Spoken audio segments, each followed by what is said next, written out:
Competition के इस युग में और मल्टीटास्किंग के इस सिनेरियो में बिजनेसमैन के लिए परेशानियां हैं ना सिर्फ बिजनेस को सर्वाइवल स्टेज पे रखना, लेकिन बिजनेस से रिलेटेड कंप्लायंसेस को भी अंडरस्टैंड करना। नमस्कार, मैं हूं सीए निशा शर्मा और इसमें कैश एक्सपेंसेस किस लिमिट तक अलाउड हैं और उस लिमिट से आगे अगर आप कैश एक्सपेंस करते हैं तो वो डिसअलाउ हो जाएंगे, मतलब आपके प्रॉफिट में ऐड बैक हो जाएंगे व्हाइल फाइलिंग योर आईटीआर, और अगर आपकी ऑडिट कंसर्न है तो ऑडिट के टाइम पे।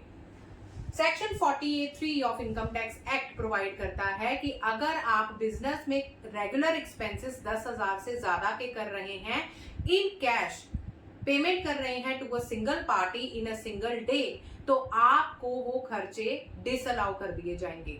और यही 10,000 की लिमिट को बढ़ाकर कर दिया गया है 35,000 अगर आप पेमेंट कर रहे हैं to transporter for goods carriage. ठीक है, exceptions are always there. Rule 6DD क्या कहता है, कौन सी ऐसी पेमेंट्स हैं अगर आप करते हैं तो 10,000 और 35,000 की लिमिट नहीं रहेगी और आप कैश में पेमेंट्स कर सकते हैं।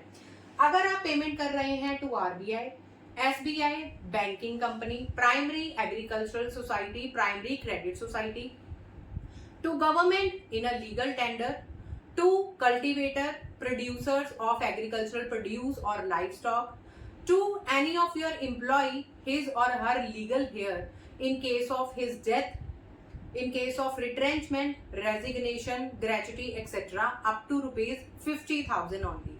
To any of your employee who has been posted in any area for 15 days or more temporarily where he or she has not maintained his bank account, provided आप salary पे कर रहे हैं after deducting TDS.